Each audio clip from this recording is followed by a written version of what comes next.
In 1822, on the outskirts of St. Genevieve, Missouri, a pale-eyed nun named Sister Therese was found kneeling motionless in the convent's root cellar, her habit soaked to the knees in stagnant brine and her hands raw from scraping at the stone wall behind the potato crates. The Sisters of Holy Devotion, a cloistered French order established to care for orphaned girls and convert local indigenous children, were known for their rigid silence and meticulous records, yet no log entry existed for Therese's duties that week, and her assigned dormitory cot had been stripped bare. For days after, an oily, bitter scent seeped through the convent corridors, and the morning bells rang out unevenly, echoing into the hills. Built with limestone hauled upriver by enslaved labor, the convent had originally housed 26 sisters and a boarding school, though by 1860, attendance had dropped by over half.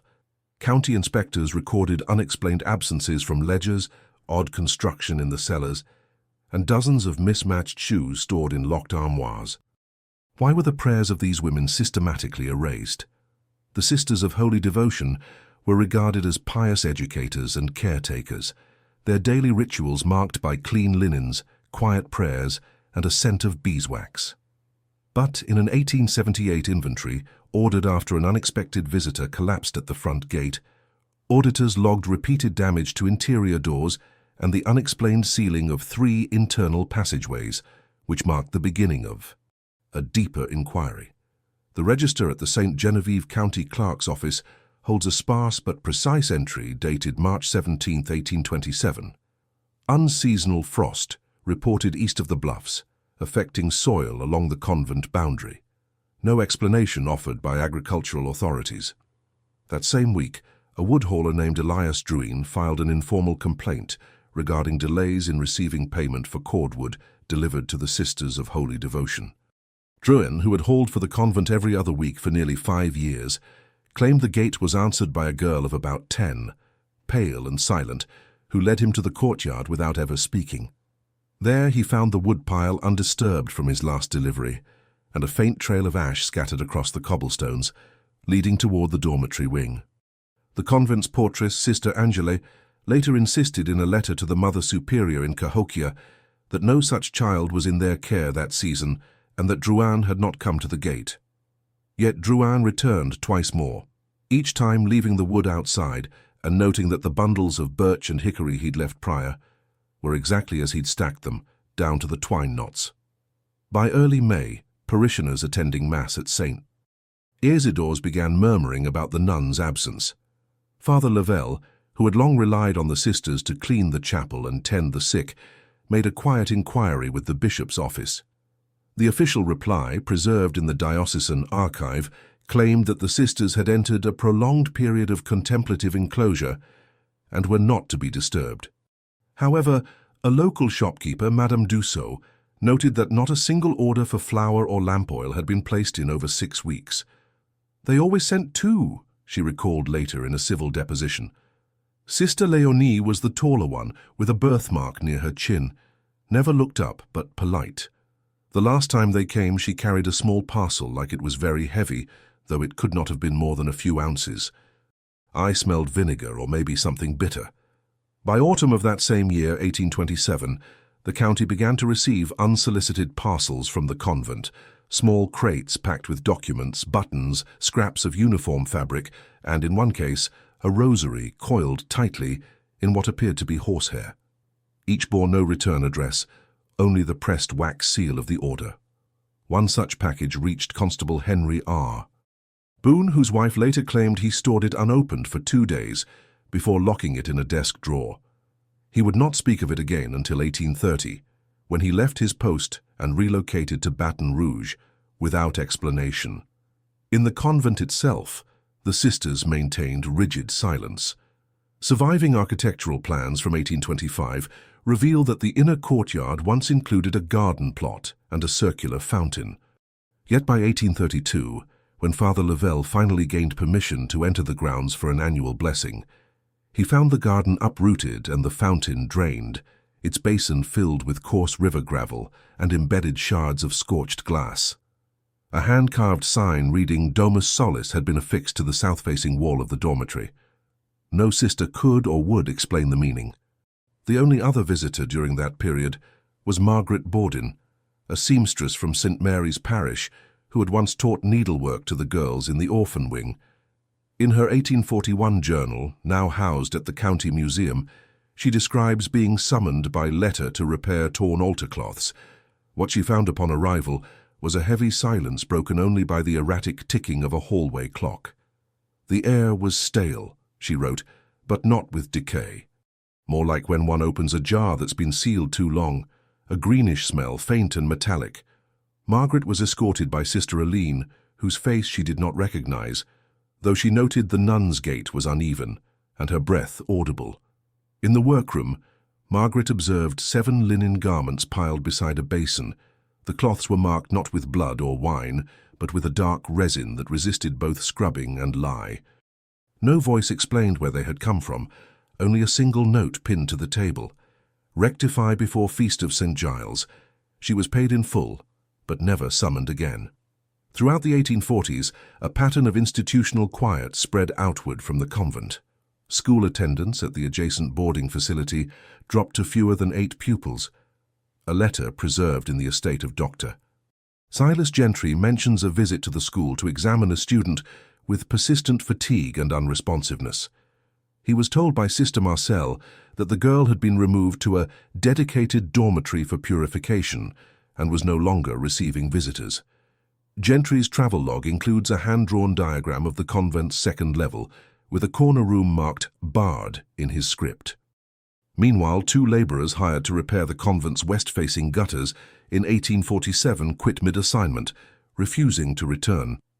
One, Daniel Whitaker, later told his brother that he had seen something like smoke rising through the window seams, though nothing was burning.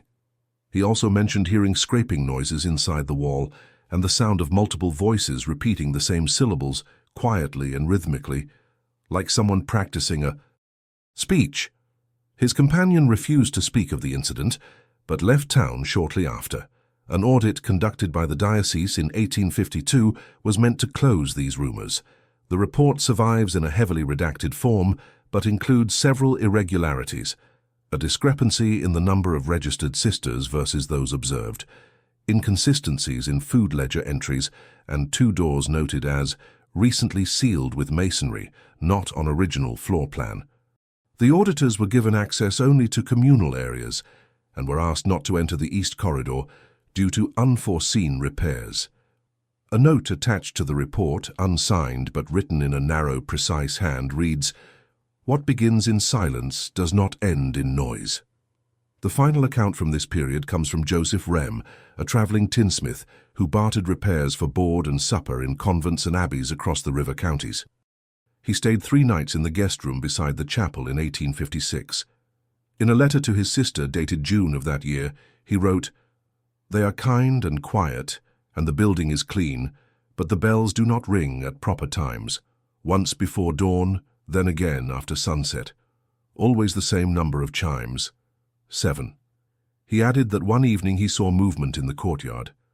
Not footsteps, but a shifting, like robes dragging along stone. Yet when I leaned out the shutter I saw nothing, only the fountain gravel and 1 candle left burning in the upper dormitory window."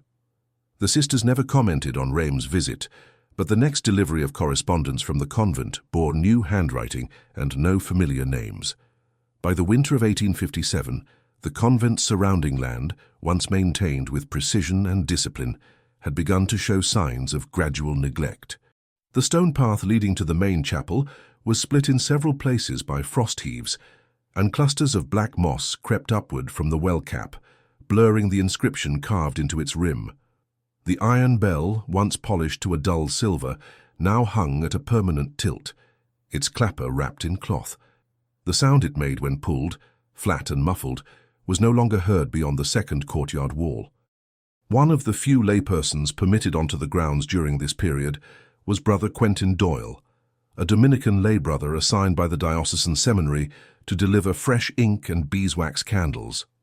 In a letter sent to his superior dated January 3, 1858, he described his unease. "The silence within their halls is so complete that I was uncertain whether I had entered at all. Even the candles give off no heat, and the air around them is oddly cool.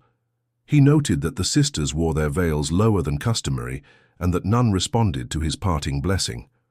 2 weeks later, Doyle collapsed at the seminary gates with a fever and fits of shallow breathing. His final coherent statement, as recorded by the infirmary scribe, was simply, "They pray with no mouths." The convent's administrative correspondence began to show strain. Letters from the mother house in Cahokia went unanswered. Duplicates were dispatched by private courier, some of which returned unopened, marked only with a wax seal imprinted too deep and cracked through the center. One such courier, employed by the Bassett and Gallant firm, refused to complete further deliveries to the convent after claiming he was followed out by footfall that had no body to match. His report, made orally and transcribed by his supervisor, included a list of items he was asked to deliver, among them a crate of slate boards, 4 flasks of lampblack, and a bolt of undyed wool. Meanwhile, residents of the adjacent farmland began to observe changes in the convent's visible routines. By 1860, no laundry could be seen hanging from the side balconies, a tradition upheld for nearly 4 decades. Lights in the upper windows, once dim and steady, began to flicker at irregular intervals deep into the night. A farmer named Elias Mercier, whose fields bordered the southern wall, reported a high-pitched mechanical hum coming from the convent grounds during the Feast of the Assumption. "Not singing," he insisted to the local sheriff, "like a loom left running with no hand to guide it." His report was dismissed, but that year his eldest son was found sleepwalking a full mile toward the convent gate. The child had no memory of it and bore thin scratches across both ankles. An internal diocesan review in 1861 requested documentation of all girls currently housed within the convent's care. The reply arrived late and incomplete, bearing only 6 names, down from 32 in previous years, with no birth certificates or family contracts enclosed. A separate handwritten page, unsigned and unrequested, was attached. It read, "Our silence is the vessel is not broken." That same year, a young priest named Father Cyril Marin was assigned to conduct a silent retreat on the convent grounds. Chosen for his obedience and discretion, he maintained a private journal throughout his 3-week stay, which was later seized by the ecclesiastical authorities. An anonymous transcript, now held in the diocesan restricted archive, includes the following. "Second night, I was awoken by what I believed was the organ, but when I entered the chapel, it stood closed and dark. A faint residue clung to the keys, as though they had been played by gloves dipped in wax. No footprints, no heat. Fourth night, found scratch marks on the inside of the confessional. The wood was flaked, not gouged, as though the pressure came from something dull but persistent. Seventh day, none of the sisters speak aloud, but during lauds their mouths moved at different times from the chant. Some faces turned away from the altar. Father Maron returned from his assignment early, citing a respiratory ailment. He did not renew his vows and died 2 years later in Chicago, his death certificate marked with the unusual note, "Lung discoloration consistent with long-term coal inhalation." He had never worked near mines or furnaces. In 1863, a fire partially consumed the western wing of the convent. Local fire brigades were not summoned. Instead, thick smoke was observed rising for nearly 8 hours, darkening the air as far as the town square. An anonymous note appeared in the sacristy of St. Isidore's 2 days later. "The room is closed, the silence remains." The convent did not confirm the incident. When diocesan assessors finally entered the building in 1864, they found no signs of fire damage, only scorched outlines on several walls, as though large frames had been removed after burning in place. There was no soot in the flues, and the west corridor bore fresh plaster over seams that did not match original blueprints. The following year, 1865, brought the first official external inquiry, prompted by a series of unsigned letters delivered to the governor's office in Jefferson City. The letters accused the convent of maintaining internal practices in conflict with both law and faith, and included specific dates and names of girls whose families had received no updates. The inquiry was quickly shut down due to insufficient corroboration. However, the assigned investigator, Horace Langley, kept private notes later discovered among his estate papers. In them, He described arriving at the convent gate and finding no mechanism to signal entry. "I waited nearly 20 minutes," he wrote. "When the gate finally creaked open, there was no one behind it, only the scent of vinegar and candle wax, heavy and stale." He never entered, citing an overwhelming and inexplicable heaviness in the air. The sisters made no complaint about the visit. By 1870, the sisters ceased all public appearances. The bell tower fell silent. Diocesan registers list only one active sister by name, Mother Celestine, whose last signature appeared on a request for burial linens. That request was fulfilled, though no burial was ever recorded, and the linens were never collected. The final known visitor during this phase was Dr. Emile Rowe, a naturalist from New Orleans who had been studying mineral formations along the Mississippi. He became curious about the convent after purchasing an unlabeled bottle from a local apothecary, said to have come from their stores. Inside was a black sediment, fine as talc, which released a faint ammoniac scent when exposed to heat. Rowe wrote to the sisters requesting a sample of their well water. To his surprise, he received a reply. 4 sheets, written in the old French dialect used by early settlers, composed in flawless calligraphy but bearing no signature. The letter did not address his question. Instead, it described the structure of prayer in the pre-auditory age, referenced ancient vessels carried in silence, and warned against the vocal transference of sanctified intent. It ended with a line traced in what appeared to be ink mixed with ash. "Speech invites fracture. Fracture invites echo. Echo does not forgive." Dr. Rowe never published his findings. His estate records list him as deceased in 1873, his lungs described as clotted with calcified grit. He had never worked with stone or dust. As the 1870s closed, the convent's records grew increasingly sparse. The only regular trace of activity came from the county night watchman, who continued to log intermittent sounds from the property. Irregular bell tolls, metallic scraping, and what was once noted as a long vocal thread, sustained beyond human breath. No investigation followed. The convent remained closed to all but its own. In the spring of 1874, the first official journalist to approach the convent grounds was Louis Shepley, a 33-year-old contributor to the St. Louis Weekly Press, known for his meticulous coverage of rural institutions. Shepley arrived unannounced, traveling by coach from Sainte-Geneviève, and carrying letters of introduction from the diocesan press office and the governor's clerical liaison. His journal, later retrieved from his lodging trunk, records the moment he passed through the outer gate. The iron latch gave with a brittle crack, as though frozen from within.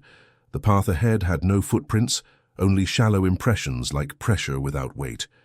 He was not received inside. Instead, a folded note was slid beneath the threshold of the front door, wrapped in linen. The message contained no greeting, only a single line: "Do not draw breath where no vow has been spoken."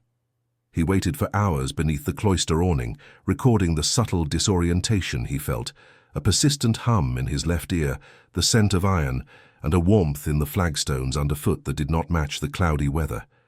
That evening, Shepley returned to town and wired his editor a request for medical leave. He wrote no article. 3 months later, he was admitted to the charity hospital in New Orleans with acute tinnitus and collapsed lung tissue. A draft of his unwritten piece, scrawled in shorthand on the back of his travel map, read only, "The quiet has weight. It presses down." Following Shepley's sudden silence, attention shifted to ecclesiastical authority. Bishop Etienne Duvernay, newly appointed in the Diocese of St. Louis, ordered a canonical review of the convent's operations. He assigned Father Benedict Farin, a Jesuit scholar known for exposing fraudulent relics and unlicensed monastic communities. Farin documented his arrival in the form of a dictated log, transcribed by his assistant, Brother Amos Hale. The transcript notes the following upon entrance: "The parlor is immaculate, floors are waxed, air motionless."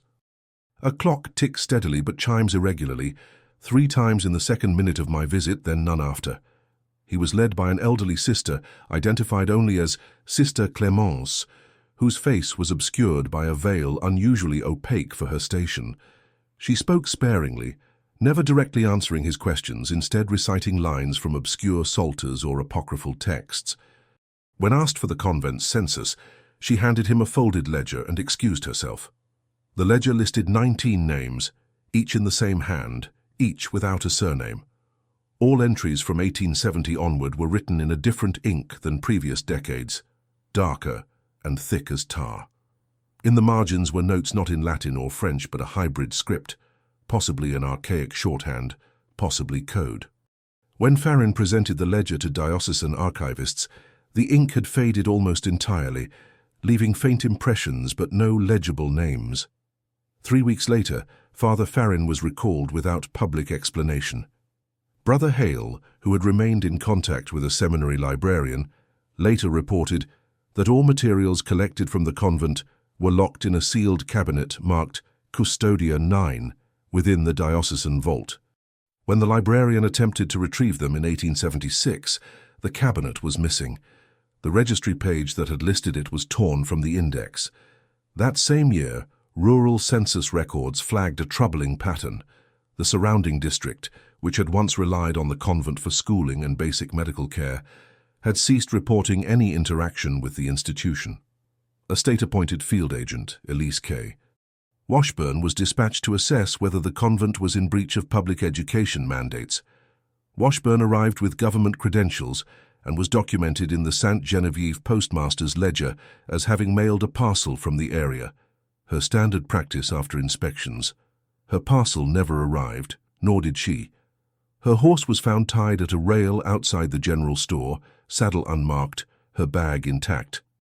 Her letter later surfaced in her handwriting, addressed to the state superintendent, but written in an uncharacteristic tone. All is in accordance here. No discrepancy. No further inspection needed. The handwriting was hers. The signature was not.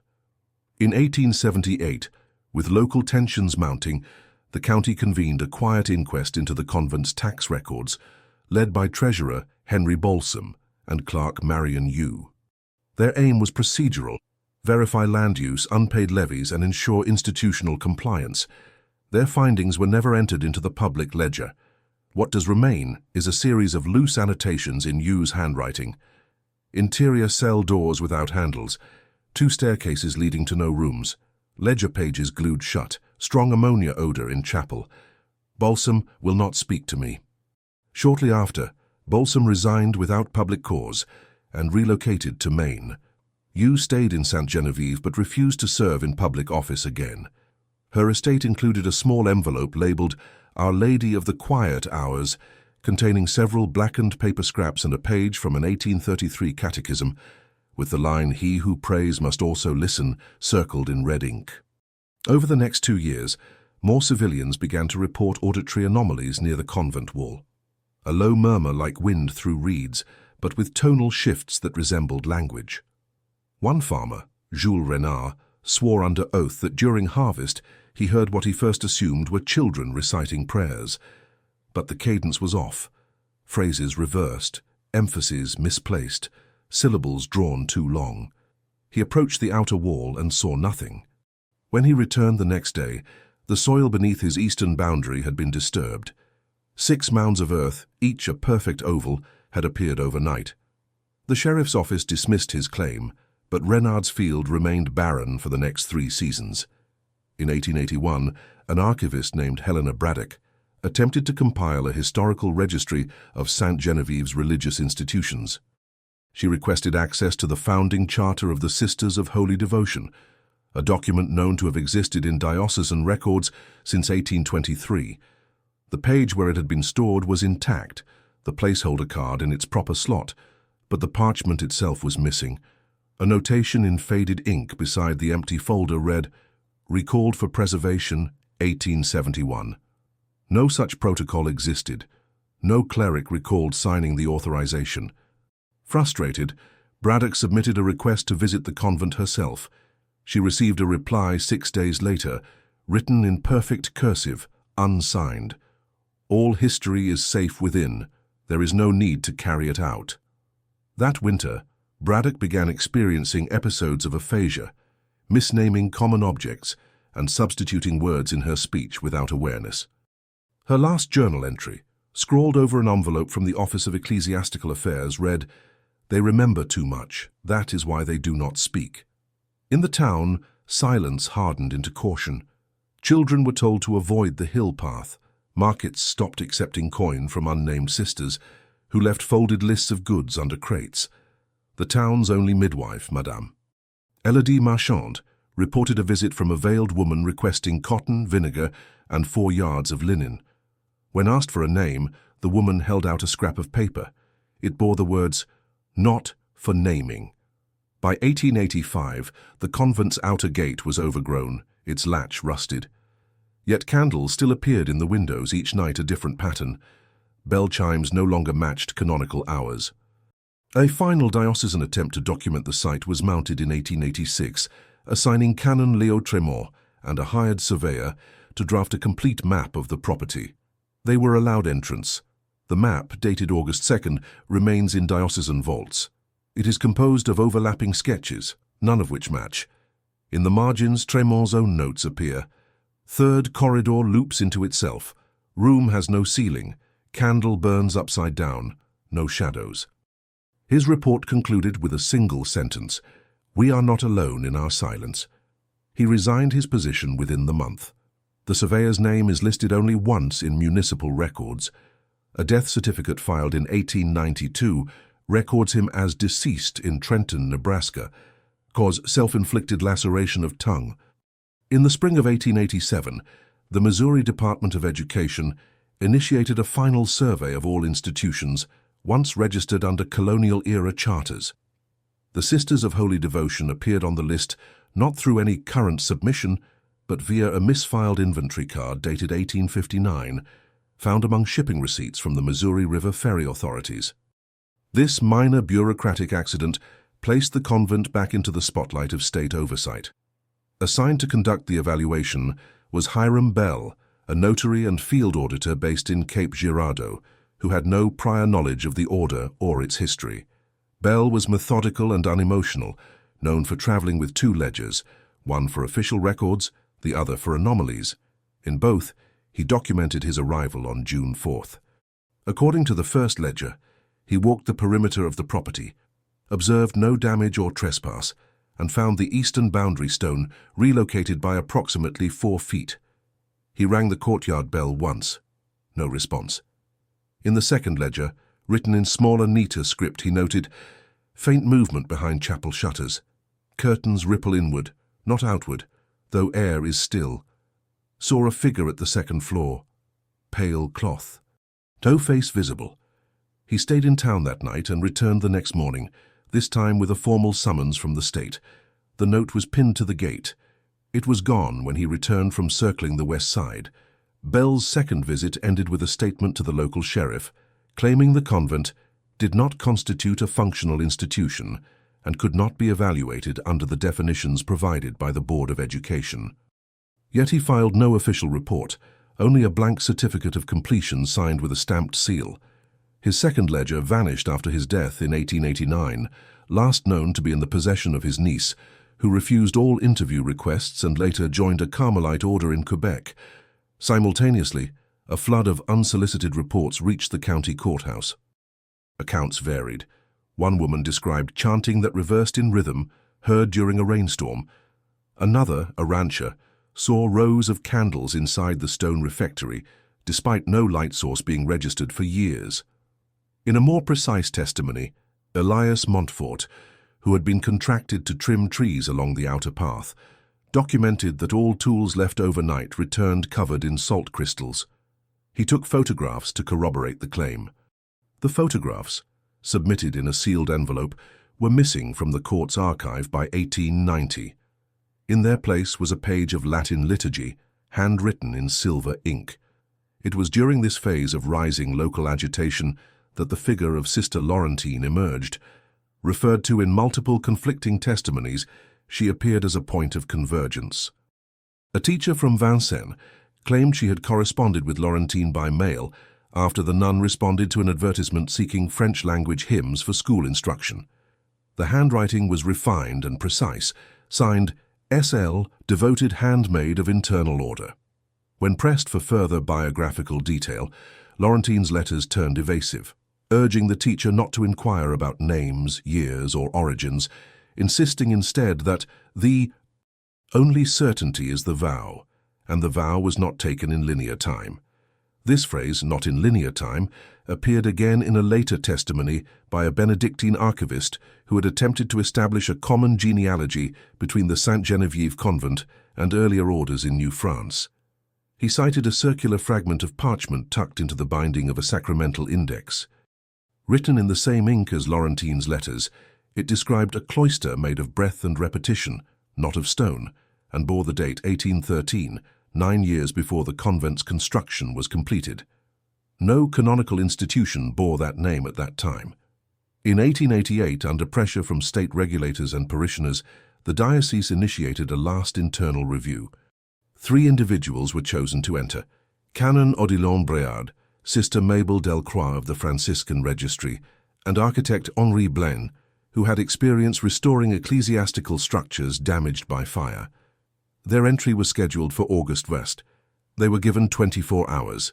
They entered at dawn. Bréard's report, the only one made public, is stark. The inner garden has no birds.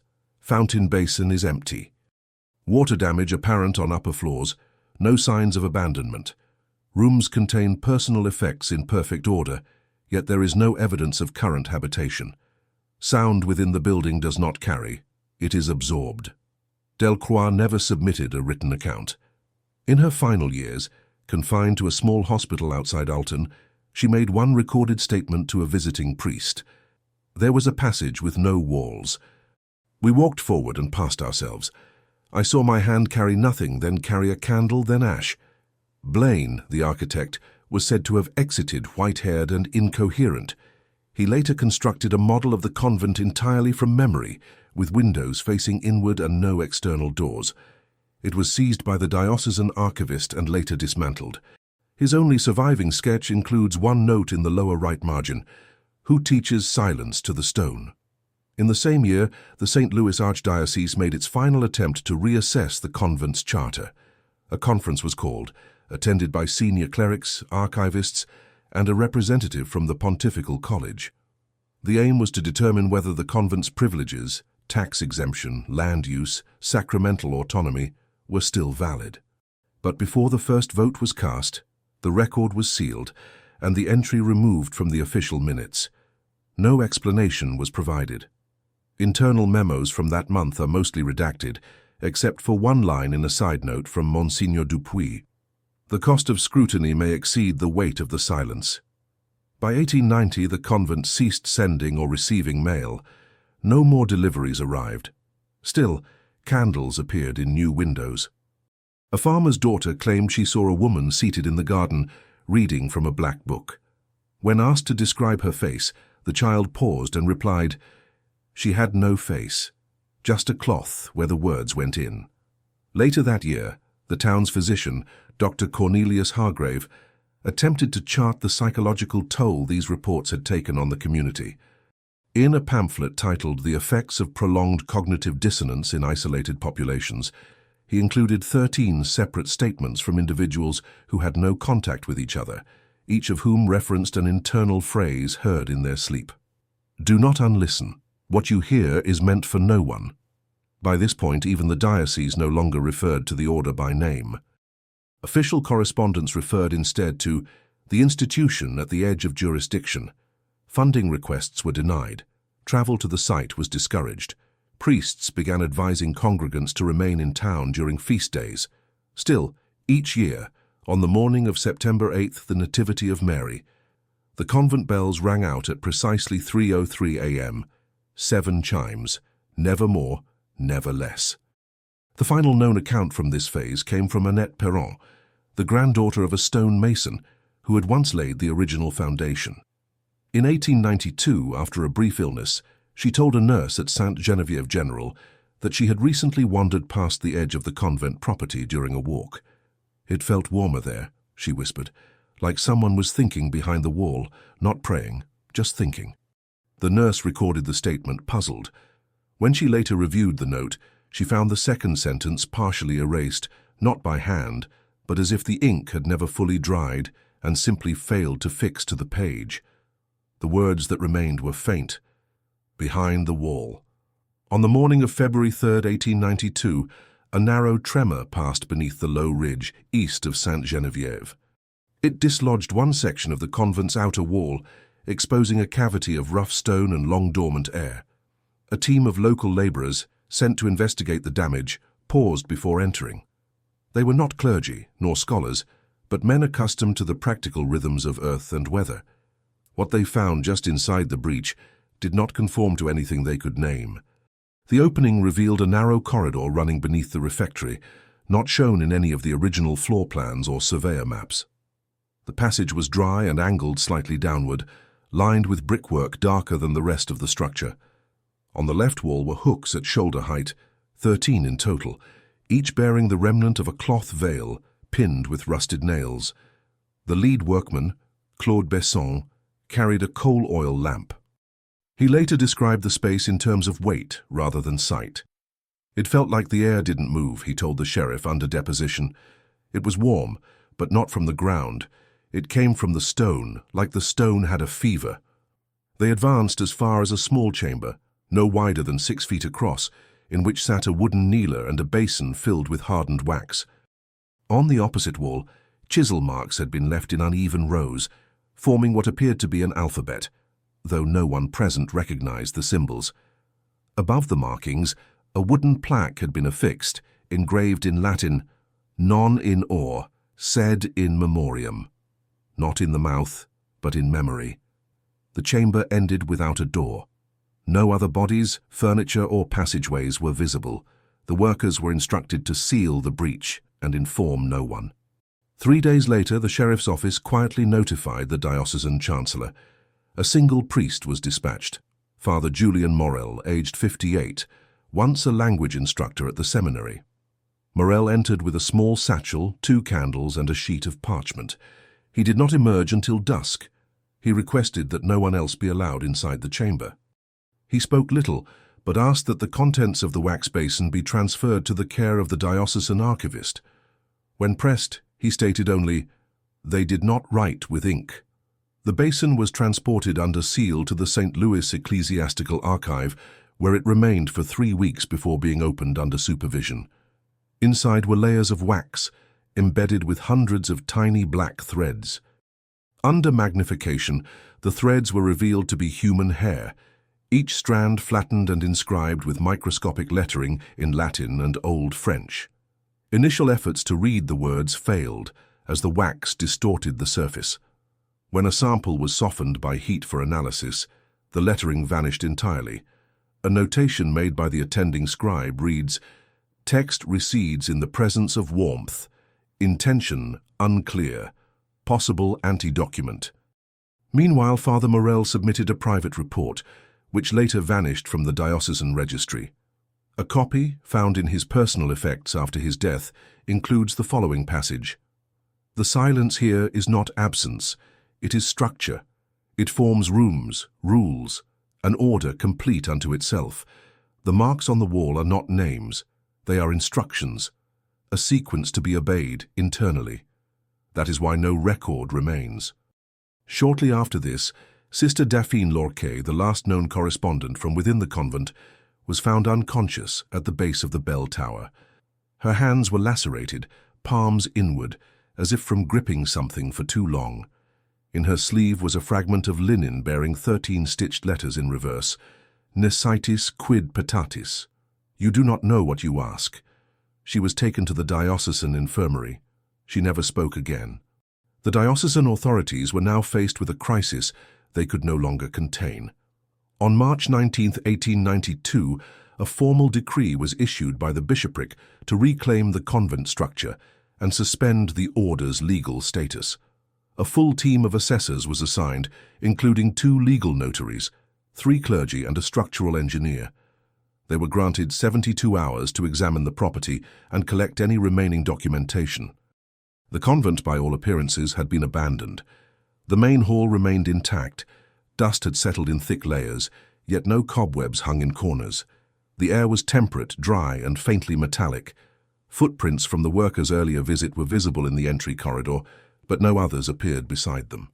In the dormitory wing, Personal effects were precisely arranged. Folded garments, labelled bottles, brushes placed bristle down on cloth pads. The beds were all made. In one chamber near the apse, the team found a book open on a desk. It bore no title. Inside, every page was identical, a grid of 24 boxes, each filled with repeating symbols. One assessor described them as breath marks, similar to those used in Gregorian chant, but arrayed without musical logic. The ink shimmered slightly under direct light.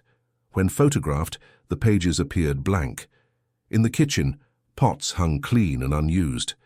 The hearth bore no sign of fire, yet the stone within was warm. A slight ticking sound was audible, as though from a distant timepiece, but no clocks were present. The chapel, located at the southern edge of the convent, proved to be the most revealing. Its central aisle had been stripped of benches. Along the walls, thin planks of dark wood had been nailed in vertical columns, each bearing a name carved in minuscule script. The names matched no known records. At the altar, instead of a crucifix, a simple rectangle of linen had been suspended.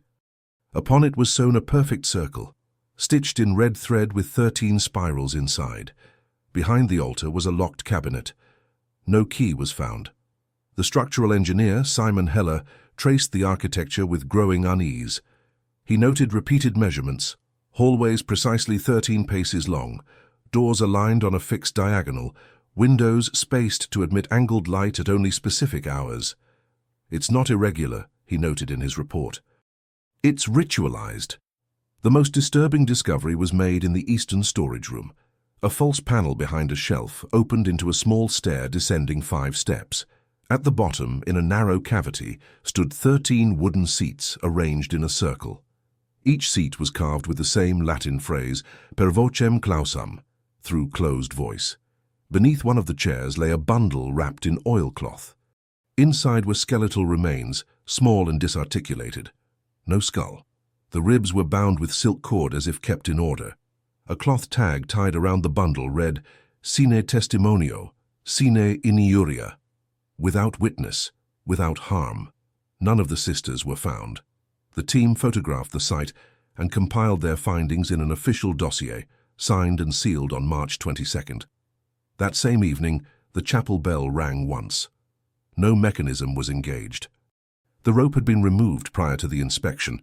All remaining items were relocated to the diocesan vault. The convent was locked and placed under ecclesiastical embargo. A notice was affixed to the gate. Under canonical review, entry forbidden. No press statement was issued. Despite the embargo, rumors began to leak from the periphery. A carpenter named Irving Maddox, hired to build a perimeter fence around the convent grounds, reported that several crates labeled for archival containment had been transported from the convent's storage room to the diocesan vault under cover of darkness. He claimed the crates were sealed not with wax, but with tightly woven linen, stitched shut with inked thread. Maddox was not believed at first, until he produced a small scrap of cloth that had caught on the bed of his wagon. The inked thread formed a single phrase, "Custodit quod nescit." It guards what it does not know. In Sainte Geneviève, townspeople began to speak cautiously, as though proximity to the subject required a softening of tone. The convent's silhouette remained visible from the ridge, unchanged, inert.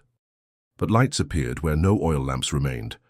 On several occasions, smoke was seen rising from the eastern chimney, despite no firewood having entered the property since the doors were sealed.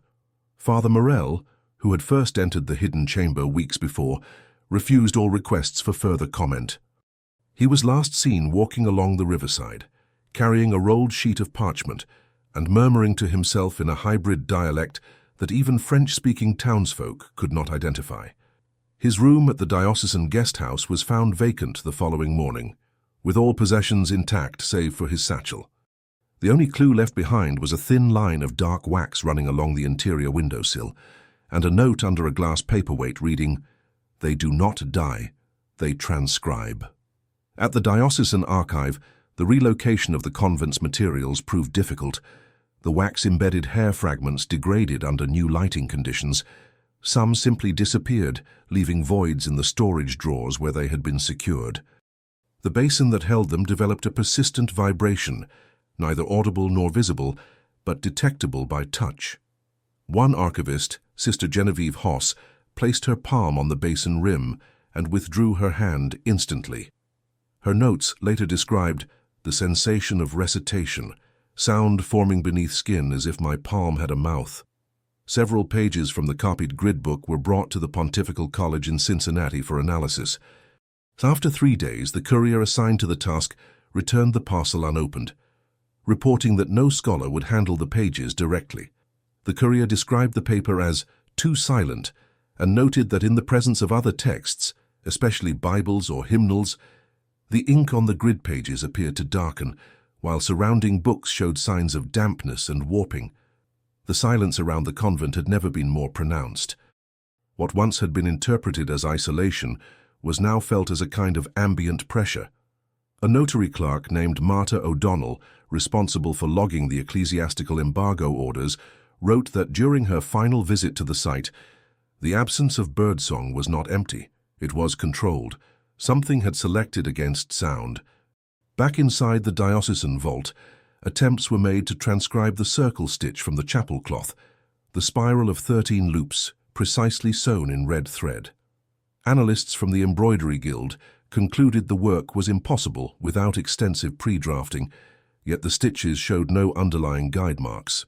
When magnified, each loop appeared subtly different in thickness, as though responding to some coded metric. A copy was made by hand and sent to the Vatican for theological assessment. It never arrived. The ship carrying the parcel sank off the coast of Newfoundland in calm weather. Among the few recovered items was a single page, water-bleached, but still legible. It bore a line in careful ink. Some orders exist to be unread. Meanwhile, Henri Bland's original architectural sketch, thought to have been dismantled, reappeared. A janitor in the diocesan office found it rolled behind a cabinet, intact, though its parchment was now brittle and covered with a fine layer of grey powder. The image had changed. Where before it had shown inward-facing windows and no outer doors, it now bore additional rooms not accessible in any prior survey. In the central tower, where no passage had been recorded, was now a stair ascending into a black chamber labelled with one word: auditorium. Blaine, still institutionalized, was brought the revised image under supervision. He stared at it for nearly an hour without speaking. Finally he whispered, "It listens in return." He died that night. The sketch was sealed in the diocesan archive and later removed without signature or trace. The final documented confrontation came from a minor bureaucrat, Sister Magdala Rousseau, assigned to recatalogue all outlying ecclesiastical properties for the central registry. She had no knowledge of the convent's history, nor of the embargo, due to a clerical oversight. On May 18, 1892, she arrived with a notebook, a roll of measuring twine, and a simple wooden crucifix. Her notes survive in full. 0843, exterior intact. Vines dried but path clear. Windows covered with dust. No visible movement. 0912, gate latch operates smoothly. Air inside warmer than expected. Faint perfume, sandalwood and something bitter. 0938, entered dormitory wing, beds made. Walls show slight warping near baseboards. No sound, not even footfall echo. 1020, found altar cloth in chapel, removed and folded. Felt heat in fabric, not from sun. From inside weave. 1043, attempted to sketch grid pattern from hymn book. Pencil snapped. Second pencil would not mark page. 1115, sat in final seat of circular chamber. Wood smooth, polished. Felt vibration in base of spine. 1130, saw movement in mirror. No mirror present. Her final entry, time-stamped 1152, read only, "It records through us. That is why they stayed." She did not return. Her bag was found on the chapel steps, beside the folded altar cloth. The cloth had cooled. A final review was ordered but never executed. The diocesan authorities deemed the site non-functional, its records incomplete and contradictory. All mention of the convent was removed from official listings, Maps of Sainte Geneviève printed after 1893 no longer included the hill path. By 1895, the property was registered as vacant land. Yet local children continued to speak of the bell, heard only in winter, only before dawn, never more than 7 chimes. The official dissolution of the Sisters of Holy Devotion was finalized on September 29, 1892, in a closed hearing held by the Diocesan Council. No surviving members were located, and no defense was mounted. The ruling, stamped and archived under Code VD 61A, declared the convent structure defunct and its assets non-transferable. The grounds were declared unfit for habitation due to structural irregularities and unresolved doctrinal questions. No criminal charges were filed. Public reaction was muted. Newspapers in St. Louis published only a brief notice under religious property transfers, listing the site as suspended for restoration. Those within Sainte Geneviève spoke even less. The convent had been a fixed silhouette on the ridge for generations, and its silence, once merely inconvenient, now carried a trace of accusation.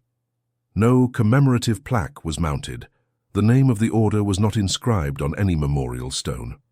Over the following months, the diocese quietly reassigned all materials associated with the convent to a series of sealed vaults in separate facilities. The basin of wax and hair was stored in the archive beneath the seminary library, kept in a lead-lined box. 3 of the original assessors submitted letters of resignation before the year's end. One, a cleric named Father Desmond Gray, left a final statement. "There are patterns we are not meant to hear. To pronounce them is to continue them." The convent building remained sealed. Over time, nature advanced with measured indifference. Ivy swallowed the lower arches. Black moss spread across the foundation. By 1894, the bell tower had developed a visible lean, though it never collapsed. The stained glass windows, which once faced the eastern ridge, turned opaque with grime, yet still refracted light in clean circles onto the ground each equinox. A proposal to demolish the structure was submitted in early 1895 by a regional land developer, Ellis Reeve and Sons. They intended to construct a watermill near the base of the ridge and requested removal of the ruined cloister. The application was reviewed by the county board, approved provisionally, and then abruptly withdrawn. A note in the minutes reads, "Applicant became unwilling, expressed misgivings after site inspection, cited concerns about atmospheric interference." No further development was proposed. That same year, a traveling photographer named Emeric Salto passed through Sainte Geneviève, capturing glass plate exposures of regional landmarks. One frame, labeled simply Hill Structure East, showed the convent under an unusually low sky. When the plate was developed, only the foundation appeared. The upper floors, clearly visible in the exposure notes, were absent. A later inspection of the camera confirmed it had no malfunction. Salto refused to revisit the site. Though the church made no public statement, whispers circulated through seminary corridors. Instructors began to refer to the closed house in abstract theological lectures. A young novice who inquired too often was reassigned to a rural mission. Another, a gifted liturgical scribe, was found to have copied one of the altar stitch patterns into the margins of his prayer journal. When confronted, he claimed he didn't remember drawing it. The journal was burned. Despite the silence, pieces of the convent's legacy continued to surface. In 1896, a ledger from the Sainte Geneviève Tailors Guild was reopened during an unrelated audit. Inside was a folded slip of paper, stamped with the convent's crest and dated 1831. It listed garment requests, uniforms, altar cloths, and inexplicably, 27 identical veils stitched with inner seam non-verbal spacing. The phrase made no sense to the auditors. The page was catalogued, misfiled, and lost again. 1 year later, in the archives of a nearby Jesuit college, a misplaced hymnal was discovered. Tucked inside were 2 handwritten staves in Gregorian notation. The melody, simple at first, resolved into dissonant patterns that defied harmonic analysis. When played aloud during a musicology seminar, the final note failed to resolve, remaining suspended in the air even after the singers had stopped. The recording device used to capture the demonstration malfunctioned. The audio reel unspooled inside the casing and fused to itself. The hymn was never sung again. By the end of 1898, attempts to trace familial connections to any former members of the order had stalled. Census records contained discrepancies. Death certificates for known sisters bore generic causes: decline, nervous exhaustion, failure of breath. Several left no records at all. One archivist remarked that for a community once so rigid in documentation, their trail ended in what he called intentional decay. In town, the convent remained a void. Children grew up being told not to walk past the hill after dusk. Stories were passed in murmurs. A few old men claimed to hear whispers near the boundary stone, rhythmic, low, as if repeated from memory rather than voice. Those who investigated found nothing. Only the bell rang, always on September 8th, 7 chimes. Then silence. That winter, a letter arrived at the Sainte Geneviève post office. No return address. Inside was a single sheet of parchment, folded into quarters, sealed with red wax. When opened, it revealed only one sentence, written in a hand so fine it resembled stitching. Not all prayers are meant to reach heaven. By 1899, the convent had become less a building and more a question. It stood untouched, still aligned to its hidden geometry, but absent from land rolls, unacknowledged in public records and erased from diocesan teaching. The original path was overgrown. Stones from the outer wall had shifted in the winter frost. Yet each spring, as if by routine, someone cleared the threshold of leaves. In the Sainte Geneviève courthouse basement, a locked drawer remained marked HD Convent, its key mislaid, its contents unknown. An entry log showed only 2 signatures, both illegible, dated within a day of each other, in June 1893. The ink on the page had faded to dust. No one attempted to open it again. Some things were left alone. Among the few remaining residents who still recalled the sisters by name was Adèle Morin, whose aunt had delivered dry goods to the convent in the 1850s. In her final years, Adèle recorded a statement for the county library's oral history project. Her voice, quiet but steady, described the hill as hollow with listening. When asked what she meant, she clarified, "Not haunted, not broken, just listening, as if it's waiting to be asked." Her tape was archived, but never indexed. The Catholic Church moved on. By the turn of the century, new missions had opened in the West, and the archives of Sainte Geneviève were folded into the larger jurisdiction of St. Louis. Canonical authority shifted. Young priests trained in modern seminaries learned nothing of the Sisters of Holy Devotion, and those who asked found only gaps, memos without pages, transcripts missing signatures, logbooks. Ending mid-sentence, it became a whispered example in clerical corridors, the case with no sin, no crime, and no resolution. At the national level, church historians debated the incident only in private. A few speculated that the order had dissolved under its own weight, victims of archaic vows and doctrinal extremity. Others proposed more architectural causes, isolated stone buildings, cut off from air and sound, breeding psychosis. One archivist, whose notes remain unpublished, proposed a third possibility, that the sisters had completed something, a spiritual practice not meant for continuation, but containment, and they had succeeded. The town of Sainte Geneviève carried on. The convent hill was left untouched, not out of fear, but because no one had reason to go. It belonged to a memory without details. Even when parcels of land nearby were offered for development, the stretch between the eastern ridge and the chapel wall remained unclaimed. Surveyors who tried to map it returned with instruments slightly misaligned. Their lines did not close. In 1899, a new family moved into a farmhouse less than a mile from the property. They brought 2 children, a goat, and plans to plant rye.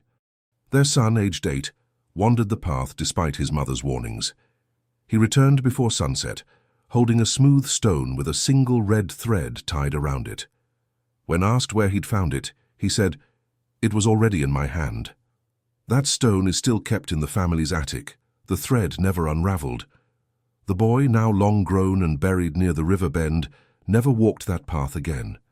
A final note appears in the margin of a devotional manual printed in 1898 for novitiates in the Archdiocese of St. Louis. Handwritten in pale ink it reads, "Speak not of the silent place, it has finished its reply." And yet, once each year, when the frost lifts from the ground and the bells of Sainte Geneviève fall silent for the evening, a faint sound rises from the convent ridge. Not music, not prayer. A tone, slow and unbroken, like something speaking across a vast distance, not waiting to be heard but remembering that it once was. If this story moved you, if you made it to the end, it's because you also feel that these hidden truths must come to light. Let us know in the comments which city you're watching from. That way we'll know how far these stories reach. And subscribe to the channel. There are many other cases the world tried to forget, but we insist on remembering them. This story was reconstructed from documents that were found. All names have been changed to protect the source.